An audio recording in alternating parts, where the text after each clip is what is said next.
오늘 오후에 주시는 하나님의 말씀 에베소서 5장 18절서부터 21절까지 에베소서 강해 보도록 하겠습니다. 술 취하지 말라. 이는 방탕한 것이니 오직 성령의 충만을 받으라. 시와 찬미와 신령한 노래들로 서로 화답하며 너희 마음으로 주께 노래하며 찬송하며 범사에 우리 주 예수 그리스도의 이름으로 항상 아버지 하나님께 감사하며 그리스도를 경외함으로 피차 복종하라. 아멘. 15절서부터 21절까지의 전체적인 주제를 그 다음 기절서 18절서부터 읽었는데요. 신령한 사람의 가장 큰 특징이 뭐냐? 이해하는 능력이 큰 거예요.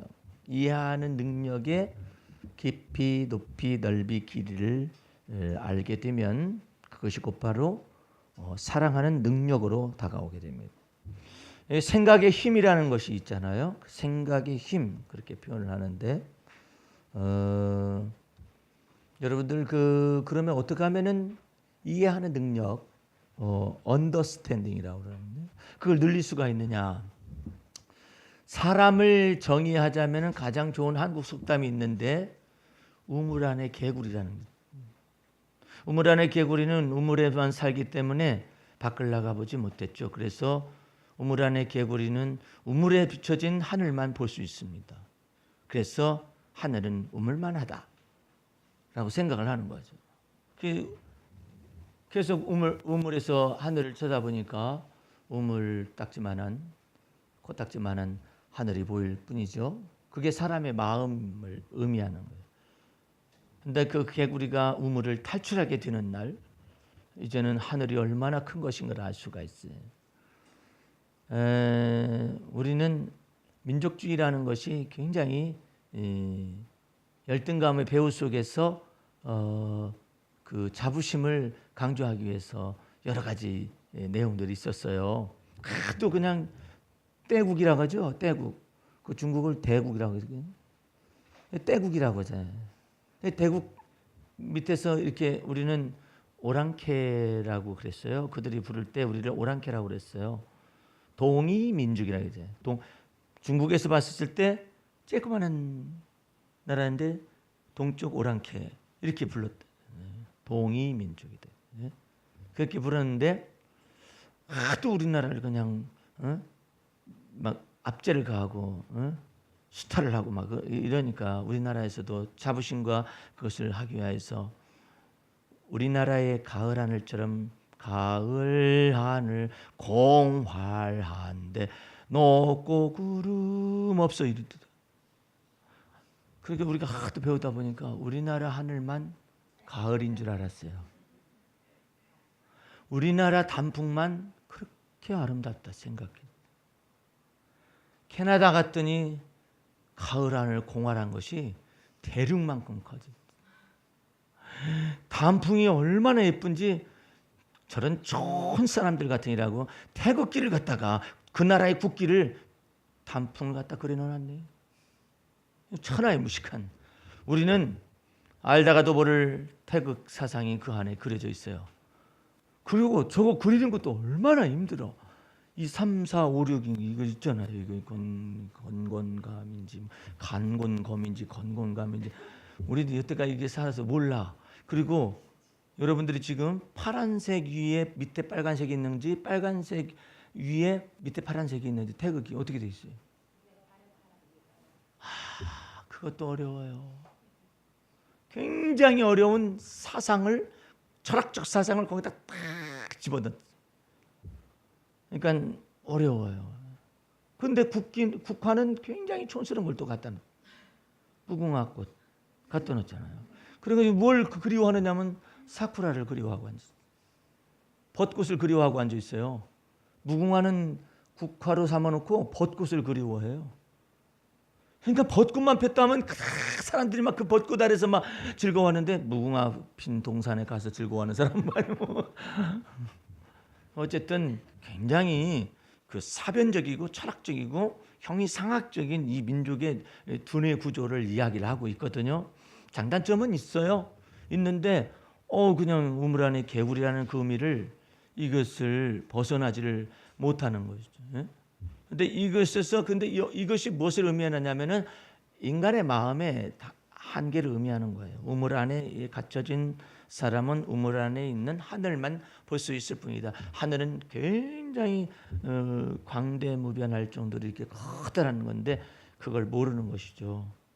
우리는 여전히 달나라에 옥토끼가 살고 있고, 그다음에 또 거기서 방아를 찧고 있는 토끼가 그런 내용들을 생각을 한 적이 오래되셨어요. 우리는 설사 미국 사람이 가서 달나라를 갖다 발을 짚고서 거기 토끼도 없었고 뭐 이게 결국 할 수 있는 것이 없다 할지라도 우리는 인정 못해요.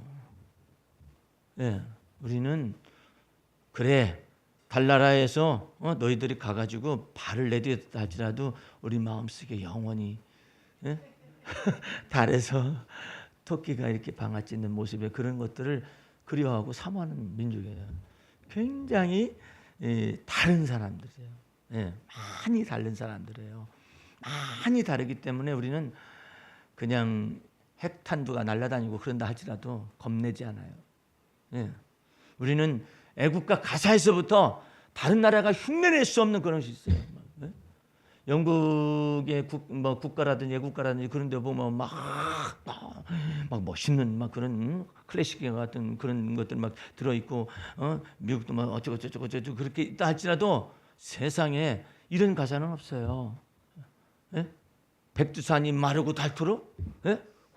그런 게 어딨어? 하나님이 보호하사야. 백두산이 마르고 닳도록 하면은 지나러 내려가면은 지가 알아서 뭐 지각 훈련을 하고 뭐서 지각 변동을 하고 뭐서 알아서 조산운동이 벌어졌건 그렇게 됐지만 그게 그 가사가 아니에요. 우리는 그 백두산이 마르고 닳도록 그 동해물과 백두산이 마르고 그 다음에 백두산이 닳도록 하나님이 보호한다라는 거예요. 이런 나라는 없어요. 또 그러니까는 우리는 너무나 형이상학적이지만은 하나님이 보실 때는 아주 놀라운 민족인 거예요. 근데 어쨌든 그 민족이 우물 안에 개구리에 있는 것이죠. 이 우물 안에 개구리 같은 이것을 가지고 있으면은 결단코 광대무변한 하나님의 이것을 알 수가 없어요. 그렇기 때문에 여러분과 내 속에서 한 가지 알아야 할 것은 우리 마음속에서 이해하는 능력이 많으면 많을수록 사랑의 깊이를 더할 수가 있다는 사실을 알 수가 있어요. 그래서 이해라는 의미가 총명이라는 의미로 활용이 되고 이해라는 의미가 지혜라는 의미로도 사용이 될 수 있어요. 그런데 이게 총명이라고 번역되어지는 이 총명의 의미를 언더스탠딩이라고 그래요. 언더스탠딩은 다른 사람의 그 가려진 보이지 않는 부분을 막 그 사람들의 보이지 않는 부분까지 이해해서 세울 수 있는 그런 능력이에요. 부부가 결혼하면은 몰라요, 서로. 모르는다니까요. 그래가지고 오직 무엇이 꼬리 나게 하냐면 사랑이 꼬리 나게 했잖아요. 사랑이 꼬리 나게 하고 난 다음부터 이제는 언덜 부분이 보이지 않는 부분이 막 드러나기 시작을 해요. 그래가지고 신혼여행 갔다 와서 이혼하는 사람들, 그런 사람들도 있어요. 근데 왜 그걸 하냐면 사랑의 그 힘과 능력을 이해를 못해서 그래요. 사랑이라는 것은 일시적인 감정이 연애 감정이 아니잖아요. 사랑은 능력이에요. 파워예요. 뭐 능력이기 때문에 언더스탠딩을 할 수 있는 능력이에요. 이해할 수 있는 능력이에요. 이제부터는 신혼여행 갔다 와서 결혼하고 난 다음부터는 어떻게 하냐면 서로 보이지 않는 부분에 대한 이해를 할 수 있는 능력을 주기 위하여 사랑이라는 것이 먼저 온 거예요. 결혼이라는 약속이 온 거예요. 그 결혼이라는 건 뭐냐면 보이지 않는 부분들을 하나됨으로 맞춰가는 이 연합하는 과정들을 사랑이라고 일컫는 것이고 인생이라고 일컫는 거예요. 근데 이제 그런 것들을 이해를 못하게 되면은 신혼여행 갔다 왔더니 연애 감정이 사라졌다. 그러고 너하고 나하고는 안 맞아. 이제부터는 너는 너에게 나에게 이렇게 하는 무지한 것 가운데 들어갈 수가 있죠. 이제부터 여러분과 나는 예수 그리스도 안에서 하나님의 첫사랑 안으로 들어왔어요. 예수 그리스도의 십자가의 피값을 지불해서 여러분과 나를 샀어요. 그런데 이제는 서로 다름이 너무나 많아요. 그러니까 그 다름을 그리스도하고 합하게 하기 위해서 그리스도께서 우리 안에 들어오셔서 내 마음속에 좌정하셔서 이제 가르쳐 주시는 거예요. 너 이것을 이 생각대로 가게 되면 너 운명으로 기울어진다. 너 팔자로 기울어진다. 너 이 생각을 마음 가지고 있게 되면은 너 근심의 노예가 된다. 너 우울증에 사로잡힌다. 그러니까 어떻게 하냐면 이제부터는 네 마음대로 살지 말고 주님의 마음에 맞춰서 사는 방법을 스킬이라고, 영적인 스피리추얼 이 스킬이라고 말할 수도 있고, 이 스피리추얼한 이와 같은 방법들을 계속해서 배워 나가야 해요. 어떻게 하죠, 주님? 우리 여기 자매는 이제 이 메시지를 내가 계속해서 지난주 보내주기도 하고 베드로 영성을 받아봤죠. 어떻게 주님이 주는 그리스도시요 살아계신 하나님의 아들로서 내 안에 살아 거하시는 것을 내가 경험할 수 있을까? 내가 이제 가다가 이제 그 가게를 봤어요. 차 안에서 이렇게 반찬 가게를 하신다고 들었는데 맞죠? 아닌가요? 그럼 뭐라고 뭐죠? 과일? 그러면은 이쪽 코너에 있는 거 아니에요? 저 상가 저쪽에? 파리바게트 있는데 그 과일 가게. 예를 들어서 그와 같은 가게를 한다 그러면은 우리는 자매가 여기 와서 예배 드릴 때만 하나님과의 관계성이 있다라기보다는 하나님은 우리 과일 가게 속에서, 왜냐하면 내가 사는 것이 아니라 그리스도가 내 안에 사신다면 어떻게 일하실 수 있을까? 그 생각을 가져야 해요. 그래서 그러면은 내가 주의 것이라면 통째로 내가 하는 모든 일까지도 주의 것이에요. 그랬을 경우에 나는 어떻게 주님을 내 삶 속에서 주님을 만나볼 수 있을까? 또한 주님이 어떻게 임재하는 것을 내가 알 수 있을까? 그것이 지금 핵심이에요. 만약에 자매가 주님 저는 이 가게를 하는데요. 나도 통째로 주님의 것이라면 내가 연관된 것도 통째로 주님의 것입니다. 그러므로 주님은 제 가게에서 일하실 수 있습니다. 어떻게 일하느냐?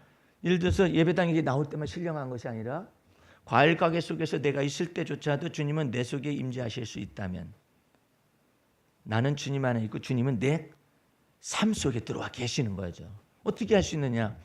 이제부터 이렇게 바꿔보세요. 주님, 저도 주님의 것이고 제가 하는 모든 일도 다 이제 주님의 것임을 인정합니다.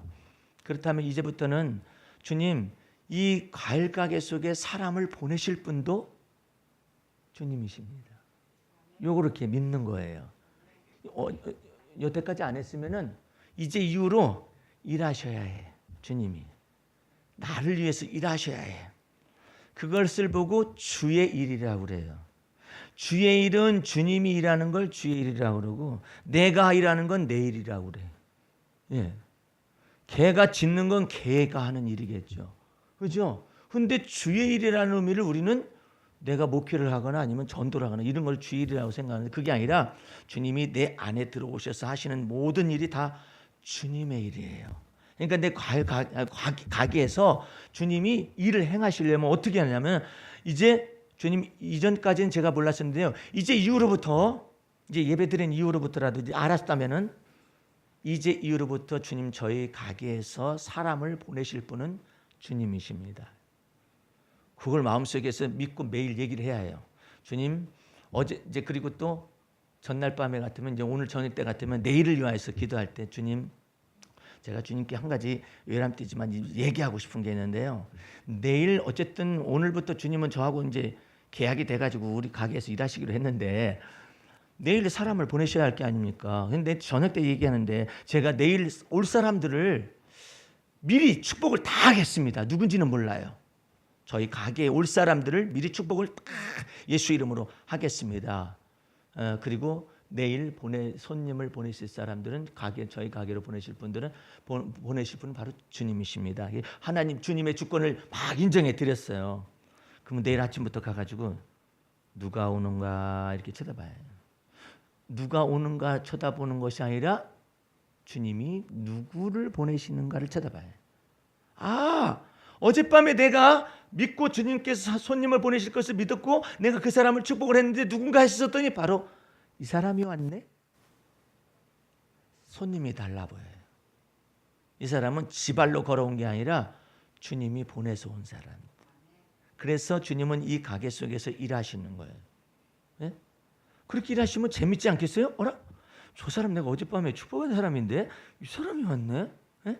그럼 그 사람을 막대할 수 있겠어요? 주님이 보낸 사람인데 막대해? 안 살려면 말아요. 이럴 수는 없잖아요. 아니 왜 이렇게 불만이 많아요? 그럼 다른 가게 가세요. 이럴 수도 없잖아요. 불만을 늘어놓고 어쨌든 간에 잘났건 못났건 그냥 이상한 차림을 가지고 왔건 간에 왜 이렇게 과일이 신선치 못해요? 이렇게 말하건 어떤 그런 말을 늘어놓건 어쨌든 간에 다 어쨌든 주님이 보내신 거야. 그러면 내가 그 사람이 뾰족한 사람도 있고 세모난 사람도 있고 둥글둥글한 사람도 있을 것인데 그런 어쨌든 주님이 다 보내셨다는 전제 속에서 내가 주님이 보낸 사자들인데 그 사람들을 정말로 아름다운 마음으로 대해주면은 막 어떤 사람은 아유 과일이 이거밖에 없네 하고 갔다가 다시 오는 사람이 있어요. 왜 오느냐? 다른 데도 없거든. 그래서 다시 온단 말이에요. 그러니까 그 사람을 갖다가 면전에다 놓고 속으로 생각하기를 아니 안 살려면 그냥 가지 뭐 이렇게 말이 많다냐. 왜 우리 가게에서 말이 많은 속으로 그렇게 생각하는 걸 주님이 감찰을 안 하시겠어요? 감찰해요. 설사 그 사람이 와가지고 이 과일은 얼마요? 이것은 얼마요? 뭐 얼마인데요? 이것은 얼마요? 얼마요? 다 물어보고 나중에 올게요. 갔다 할지라도 속으로 갈 때 속으로 물어보지나 말 것이지 뭘 이렇게 자세히 물어보고 그냥 가. 이러지 말라 이 말이에요. 주님 어쨌든 주님이 보내신 사람이었는데 왔다가 그냥 갔습니다. 주님께 말씀을 드려. 예. 근데 만약에 그 사람이 다시 돌아왔다고 해보세요. 주님 다시 왔네요. 예? 범사에 감사하는 것을 배우는 거예요. 범사에. 이 손님하고 대거리가 붙을 이유가 하나도 없어요. 예. 붙으면 안 돼 또. 그러면 나쁜 가게가 돼요. 예. 놀라운 것은 내 마음속에서 손님이 뭐라고 하는데 내 마음에 안 들지만은 어쨌든 겉으로 립 서비스로 대하고는 있어요. 그러나 기분이 나빠 그 손님이.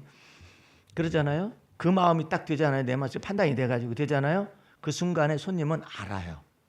말은 못해요. 말은 못하는데 저 주인이 나를 밀어내고 있다. 나를 거부하고 있다. 아니면 저 사람이 나를 마음에 나를 나하고 세우고 있다. 저 사람이 좀 뾰족한 것이 있네. 아니 무슨 과일이나 무슨 이런 걸 가지고 얘기하는 게 아니라요. 그냥 아니 자기 속으로들 그러는 거예요. 왜 나한테 나를 세워? 가게가 여기밖에 없네. 갑니다 하고서 가긴 가는데 속으로 그런 것들을 움직이는 거예요. 이런 것들을 움직이잖아요. 이 움직이면은 정확하게 사람을 몰라요. 그러나 텔레파시가 알아요. 이 사람은 좀 불편한 주인이다. 이 사람은 정말 친절한 사람이로구나. 이걸 알아요. 그것을 통해서 과일이면 과일을 파는 게 아니라 마음의 향기를 팔아요.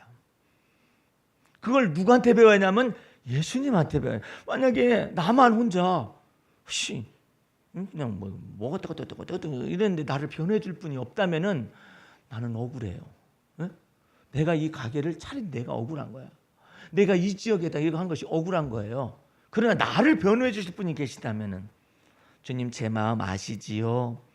저 사람 때문에 사실은 짜증이 약간 올라오려고 그랬어요. 이것마저도 주님 앞에 던지겠습니다. 이 짜증이 올라온 마음을 주 예수 보혈로 씻어주세요 해가지고 마음을 절부해야지. 안 씻잖아요. 남는데 남기만 하면 내 감정만 상할 수가 있고 상처받을 수도 있지만 거기서 끝나지 않아요. 남는과 동시에 그 인상이 그 사람이 남아. 저 인간 또 왔네. 이렇게 되는 거예요. 그래서 우리 주님이 내 안에 거하셔가지고 너는 판단하지 말아라. 내가 다 판단하마. 저 못되먹게 이야기하는 사람이 너는 마음에 판단하지 말고 내가 판단할 테니까 주님께서 내가 판단하니까 너는 인심만 얻어라. 우리 주님께서 나의 변호자가 되어주시고 나의 판단자가 되어주시게 약속을 하는 거예요. 이것이 승패를 가려요. 그런데 손님들은 묘하게 말은 하지 않는데 알아요. 나쁜 것도 알고 좋은 것도 알아요. 그게 참 승패를 결정짓는 거예요. 아무것도 사오지도 않고 그냥 갔다 왔는데도 불구하고 어떤 사람은 가가지고 저 가게 주인 못 쓰겠네. 그래. 뭐 샀어? 안 샀는데? 근데 네가 어떻게 알아가지고 그래 말. 그냥 느낌에 그래. 느낌에 아주 그냥 좀 어려운 사람이야. 스트릭트해. 너무나 좀 대하기가 그래. 뻣뻣해. 어쩌고저쩌고. 말로 할 수는 없는 것인데 이 리피테이션이라고 그래. 이 평판을 모르는 사이에 살짝 틀어가지고 전달하는. 그러면 그 다음부터 가고는 싶은데 그 인간이 한 말 때문에 못 가요. 이게 미묘한 것이거든요. 그런데 네가 사는 것이 아니라 그리스도가 네 안에 사신다라고 마음속에 믿는다면은 이제부터 내가 판단한 것이야. 아이 왜 아침부터 와가지고 저런 소리를 하고 가 기분 나쁘게 이렇게 내가 판단을 해버렸잖아요. 그 사람이 모르는 사이에 알아요. 주님이 알아요. 근데 그게 아니라 주님 살짝 기분 나쁘려고 그랬었는데 그 사람 판단하실 분도 주님이시고 저의 마음을 알아주실 분도 주님이십니다. 마음을 바꾸겠습니다. 그리고 제가 저 사람에 관해서 나쁘게 판단하지 않겠습니다. 오직 주님이 판단하실 분이죠. 이래가지고 마음을 탁 넓혀놓고 있잖아요. 넓혀놓고 있으면 그 사람이 다시 와도 괜찮아요. 처음 대하듯이 대할 수가 있는데 여기에 딱 하나를 심어놓잖아요. 요거 하나 딱 심었어. 그 사람이 와가지고 아무것도 사가지고 안 가고 그냥 왔다 가기만 했는데 딱 심었어. 아이씨, 또 왔네. 이것이 딱 솟아요. 내가 기억하지 말아야 아무리 노력을 해봐. 이미 있을 때 딱 솟는 거예요. 그래서 선악간의 판단을 나보고 하지 말라고 하는 거예요. 주님께서. 판단은 내가 다 해주마. 너는 그냥 좋은 마음만 가지고 있거라. 그리고 좋은 마음을 비춰지게 되면 사람들은 마음과 더불어서 물건을 가져간다. 예? 이게 주님께서 우리 안에서 일하시고 싶은 거예요. 그러니까 내가 일을 하면서도 물건을 팔 뿐만 아니라 주님의 마음으로 내가 들어가기 때문에 나는 많이 안 팔아도 상관이 없어. 나는 내 속에서 오늘 하루 종일 주님과 더불어 살 수가 있어요. 예? 선악간의 판단 하나님이 하실 것을 믿는 믿음으로. 예? 우리는 이와 같은 것들을 배우고 있죠. 이것이 그리스도께서 우리 안에 사시는 것이고 이렇게 가지고 있으면 얼마나 신기할까요? 오늘 또 누가 오는가? 주님이 누구를 보내시는가? 하셨을 때 누가 피크덕하고 문 열고 들어왔었을 때 주님 어저께 제가 밤에 축복했던 사람 가운데 한 사람인. 그리고 주님이 보내신 사람입니다. 그렇게 생각하고서 대해보세요. 예상스러운 일이 벌어질 때 하나님께서 열매도 맺게 하신다. 예? 아무리 무화과 나무의 잎이 무성하면 뭐해요? 열매를 맺어야 할 게 아니에요. 아니 와가지고 아이고 이거 반찬 참 잘하신 것 같아. 맛있어 보여요. 아니 그 과일이 뭐 어떻고 이렇게 얘기를 했다가 하십니다. 그러더니 그냥 가네. 그럼 아무 소용이 없잖아요. 그런데 그와 같은 것 속에 열매를 맺게 하시는 분이 주님이시다. 그러니까 어떻게 해? 내가 어젯밤에 주를 믿는 믿음으로 내일 올 사람을 축복했어요. 다음 날도 주님 제가 어젯밤에 축복한 사람들을 오늘도 주께서 보내실 것입니다라고 믿었어요. 그랬더니 사람이 왔어요. 와가지고 이것저것 물어보더니 이것도 주시고 저것도 주시고 해가지고 결실을 딱 맺었어요. 그때 뭐라고 하면 좋겠어요? 주님 어젯밤에 제가 주의 이름으로 축복했더니 그 사람이 왔고 주님께서 오늘 사람을 보내시더니 결실하기까지 저에게 이처럼 소득을 주셨나이다. 그러면은 주님께서부터 처음부터 시작하는 거예요. 그래서 어디까지? 결실을 맺기까지. 그래서 예수님이 이처럼 말씀하십니다. 나는 처음이요 나중이니 알파와 오메가라. 전에도 없고 후에도 없고 그냥 오직 주님이 지금 만유의 주제로서 우리 속에 기억하시다라고 말씀하시거든요. 그러니까 그 놀라운 것 속으로 우리의 삶을 데려가기를 원하시는 거예요. 그러면 그럴수록 우리는 뭐에 대한 이것이 높아지냐면 인간에 대한 깊은 이해를 계속해서 해나가는 거예요. 거기에다 대고 놀랍도록 주님께서는 우리에게 지각을 주셔가지고 손님을 기억을 하기 시작을 하는 거예요. 누구누구 엄마라는 것도 얘기하다 보니까 얘기가 나왔어. 근데 손님을 기억하잖아요. 또 오셨네요. 이렇게 말해봐. 내가 언제 왔었던가요? 지난번에 며칠 전에 이렇게 이거 사가셨잖아. 거기까지 하면 이제 기절하는 거지. 기절하는 것이지. 이 사람은 나에 대한 관심이 많은가 보다. 생각해가지고 이게 계속해서 기술이 개발되는 거 아니겠어요? 그러니까 주님을 경외한다라는 것이 뭐냐면은 understanding이에요. 예, 계속 그를 이해하는 능력이 많아져요. 그러려면 이해하는 능력이 많아지려면 어떻게 해요? 내 속에서 우물 안에 개구리를 깨트려야 해요. 우물 안에 개구리 가지고 있잖아요. 그러면 우물 안에 개구리를 해요. 이 밴댕이 소가지가 있어 보세요. 밴댕이 소가지. 그 밴댕이가 바짝바짝 뜨다가 딱 죽었어. 잡아놨더니. 그렇게 성질 급해가지고 어떡한데? 아니 번개불에 콩나물 볶아 먹듯이 그렇게 마음이 그렇게 성질이 급해가지고 바짝바짝 뜨다가 딱 기절해서 죽었다. 그게 밴댕인데. 아니 그런 성질을 가지고 있게 되면은 우물 안에 개구리와 같이 비슷할 거 아니에요. 그러면 그 한도 내에서 사람에 대한 이해가 있잖아요. 근데 우물 안에 개구리를 깨트려 버리고 주님이 나를 넓게 하시고 나를 넓게 하시고 바닥바닥 뛰는 밴댕이 소가지 같이 속이 좁아 터진 것 같은 나를 깨트려 부셔가지고 나를 막 넓히셨다고 가정해봐요. 그러실 때 나는 그 넓혀진 한도 속에서 주님의 임재가 얼마나 큰 것인가를 알 수가 있어요. 그래서 다윗을 하나님께서 연단을 시킬 때 어떻게 했느냐면 우리 시편 가보세요. 시편 뭘 가르쳤느냐면 1장 4장 1절 가보세요.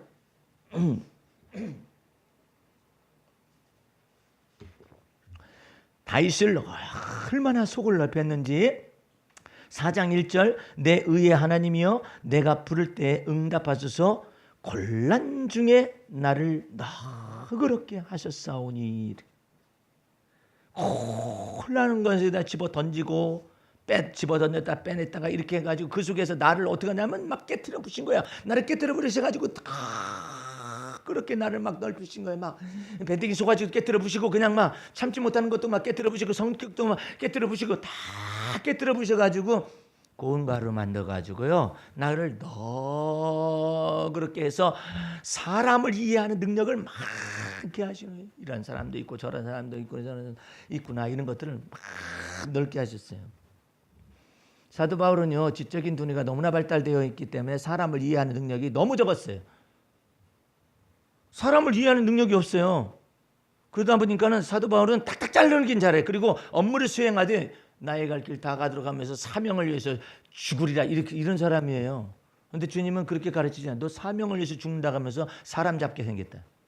너 처음에 주님 앞에서 스데반 잡아 죽이더니 너 승질을 아직도 버리지 못하고 그러고 있다. 이렇게 된 사람을 주님께서 다 깨트려 부셨어요. 시험과 연단 속에 다 깨트려 부셔가지고 사람을 이해하는 능력을 막 크나지게 했어요. 예. 그래가지고 무엇을 경험했냐면 주의 관용 너그러운 것이잖아요. 주의 온유 부드러운 것이잖아요. 주의 겸손을 하나하나 배워나가기 시작했어요. 그리고 사람이 그리스도의 마음과 그리스도의 심장을 하나님께서 자기 속에 만들었다고 했거든요.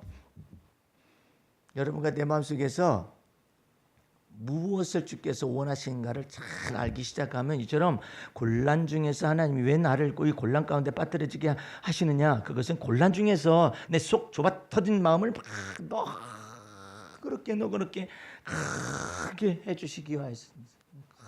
크게 해주시기 위하였습니다.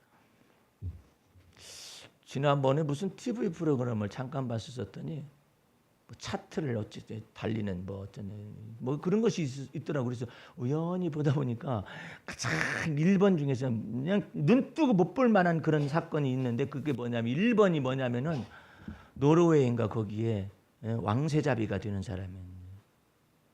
이 왕세자비가 어떤 사람이 막 왕세자비하고 결혼을 할 것이라고 발표가 나자마자 막 언론이나 막 전부 다 들고 일어난 거예요. 왜?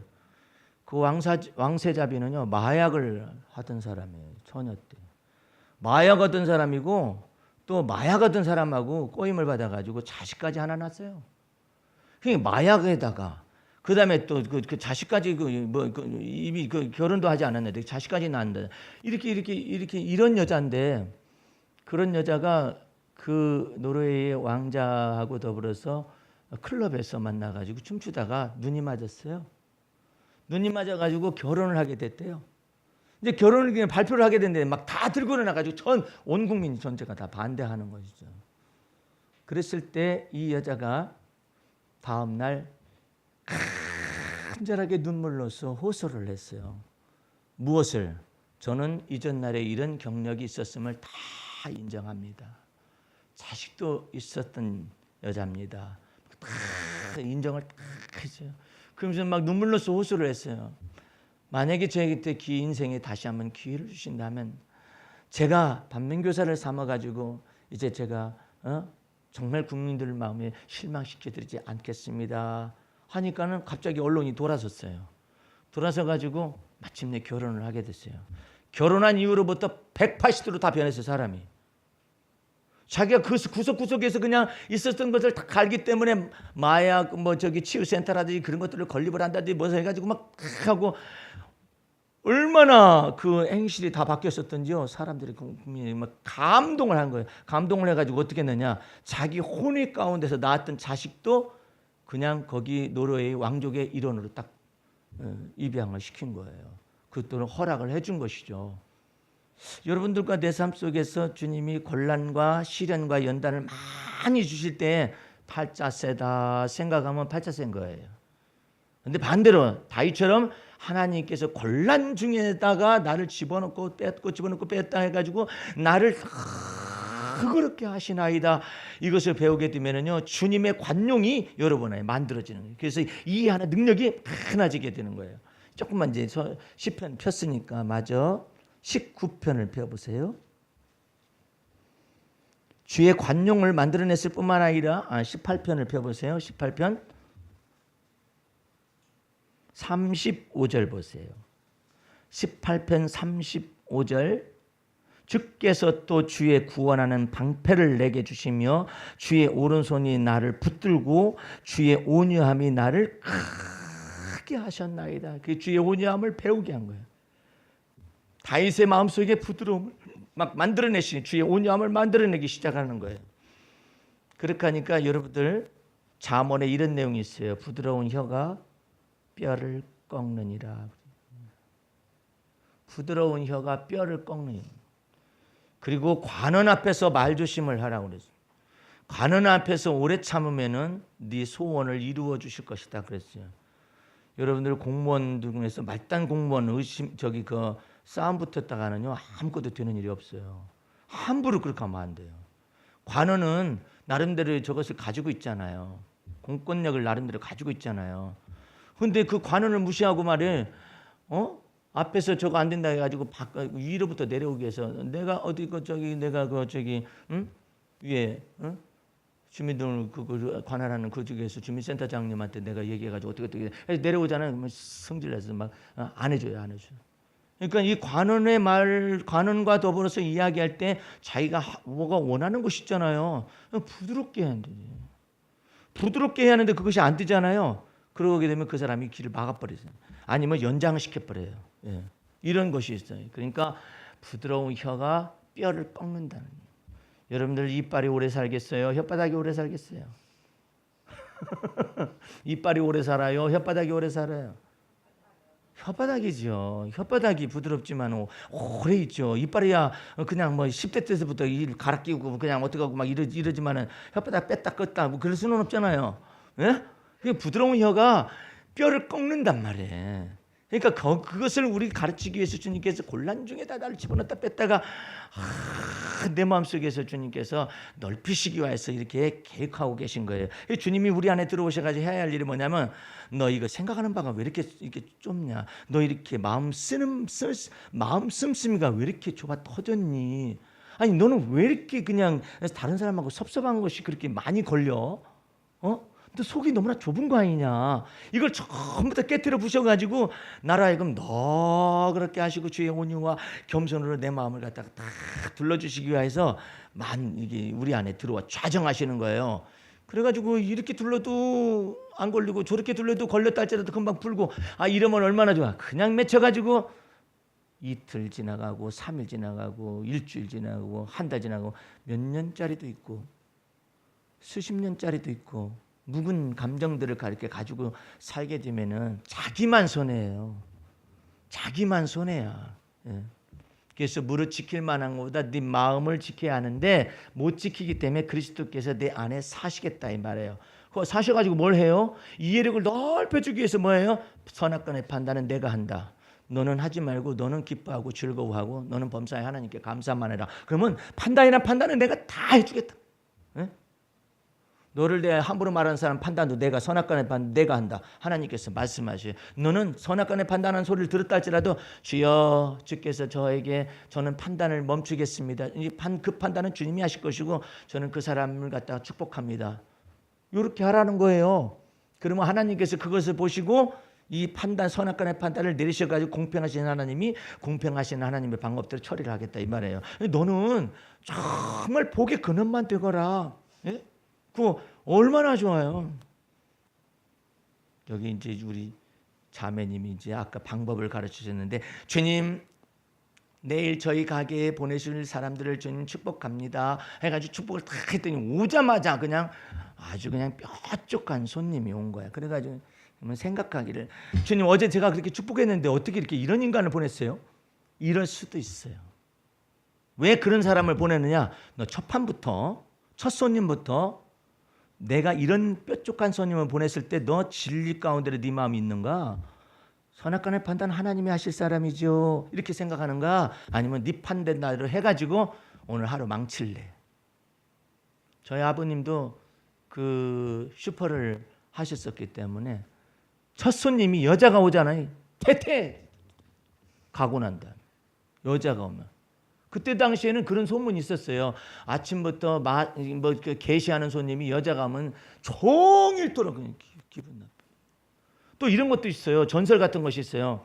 아침에 카드깡 카드하는 손님이 오더니 저녁 때까지 카드야 전부 다. 현찰로 들어오는 게 아니라.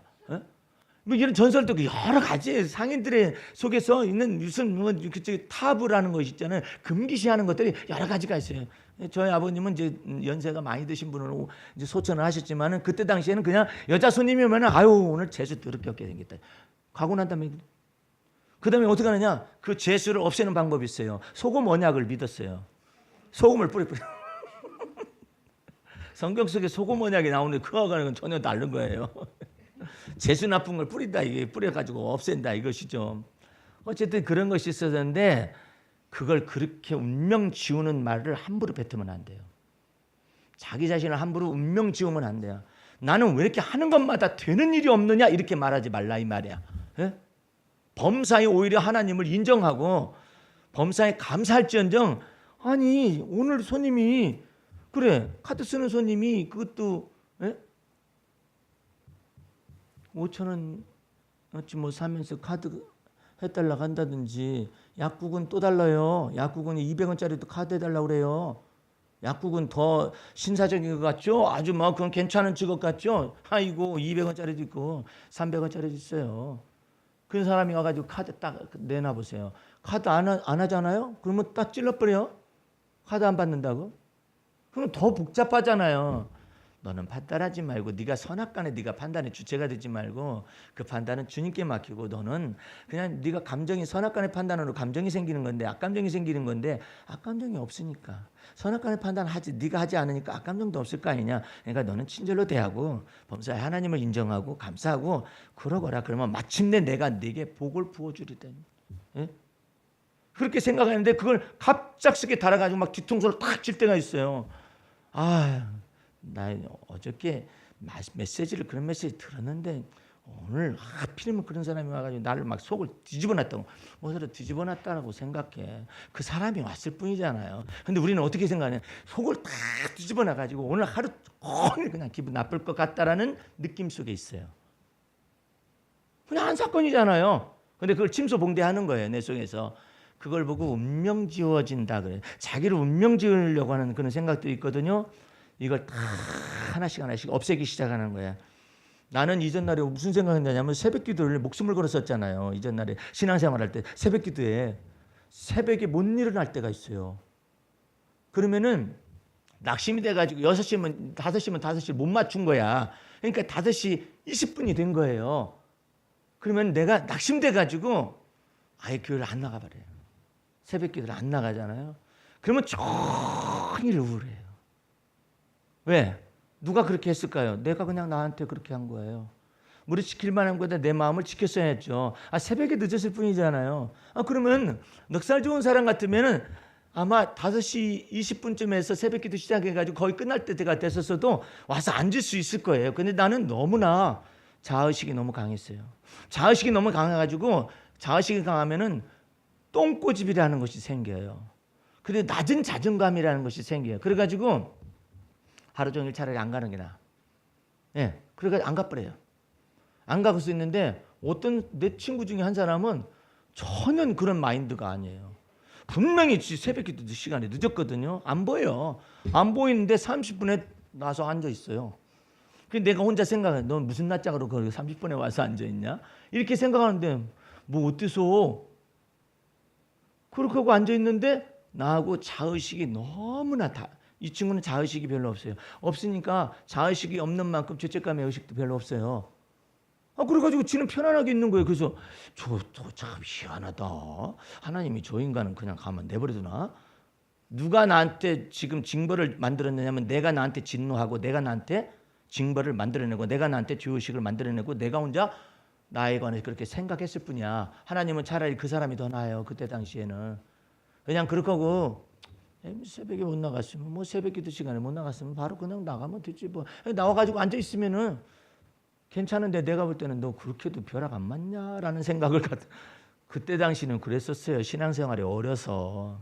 하나님이 내 족적을 갖다 그렇게 해가지고 하나하나 나를 갖다가 그냥 까시럽게 나를 대하는 줄로 착각을 한 거죠. 그건 누구 때문에 그냥 내가 혼자 만든 거야. 내가 혼자 만든 하나님에 대한 인식을 정당화시키고 있었던 거죠.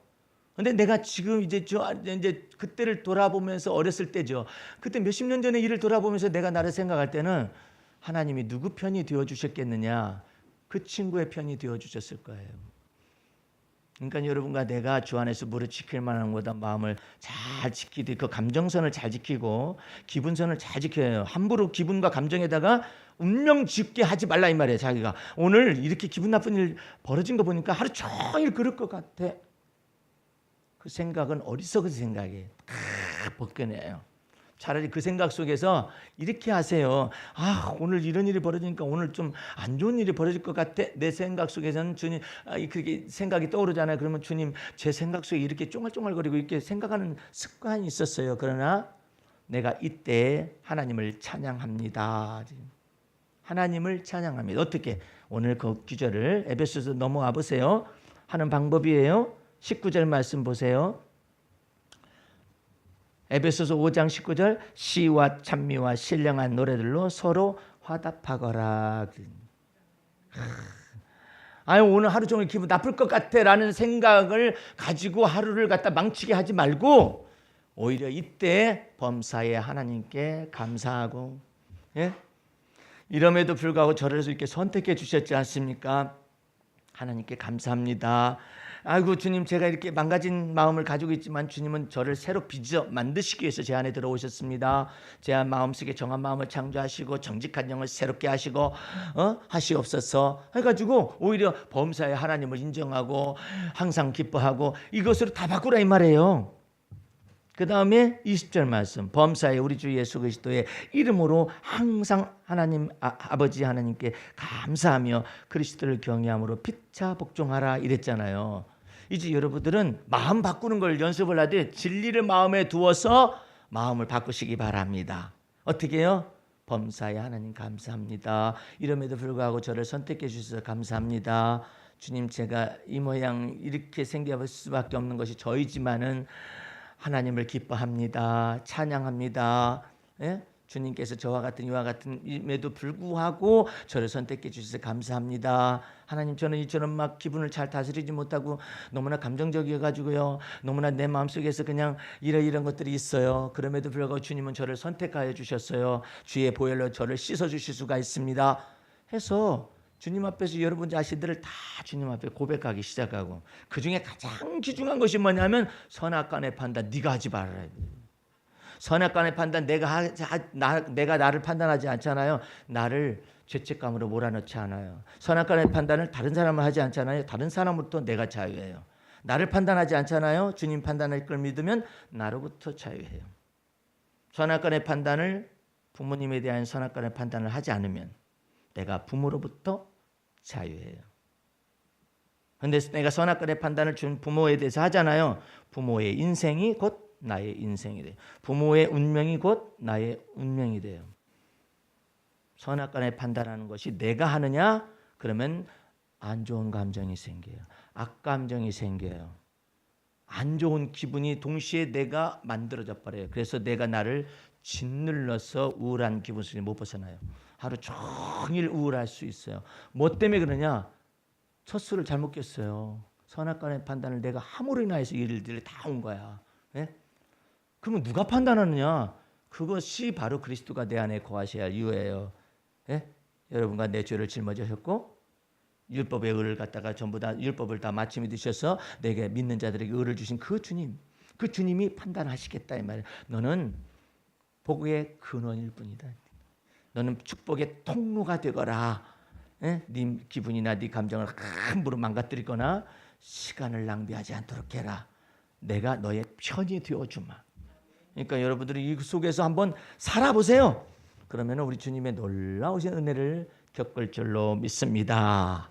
기도하겠습니다. 우리 하나님 아버지 감사 참여 올립니다. 우리 주님께서 우리의 삶 속에서 임재하여 오셔서 우리를 새롭게 빚어 만드시고 정한 마음도 창조하시고 정직한 영도 새롭게 하여 주시는 바 하나님의 은혜 속에 거하기를 원합니다. 우리 주님의 놀라우신 은혜와 사랑이 우리의 갈 길 다 가도록 임하게 도와주시고 우리 주님의 나라 가기 전까지도 우리 주님께서 우리와 더불어 함께 계시는 증거들을 보게 하여 주옵소서. 지금은 우리 구주 예수 그리스도의 은혜와 하나님 아버지의 그 무한하신 사랑과 성령의 감화와 감동 인도 보호하심과 충만하심이 오늘 주의 말씀을 받고 마음판에 새겨서 주와 더불어 일생에 동행하기를 원하는 성도들과 이 민족과 전 세계에 나가서 복음을 선포하는 선교사들 머리 위에 지금부터 영원까지 함께 하시옵기를 간절히 축원하옵나이다. 아멘. 할렐루야. 마쳤습니다.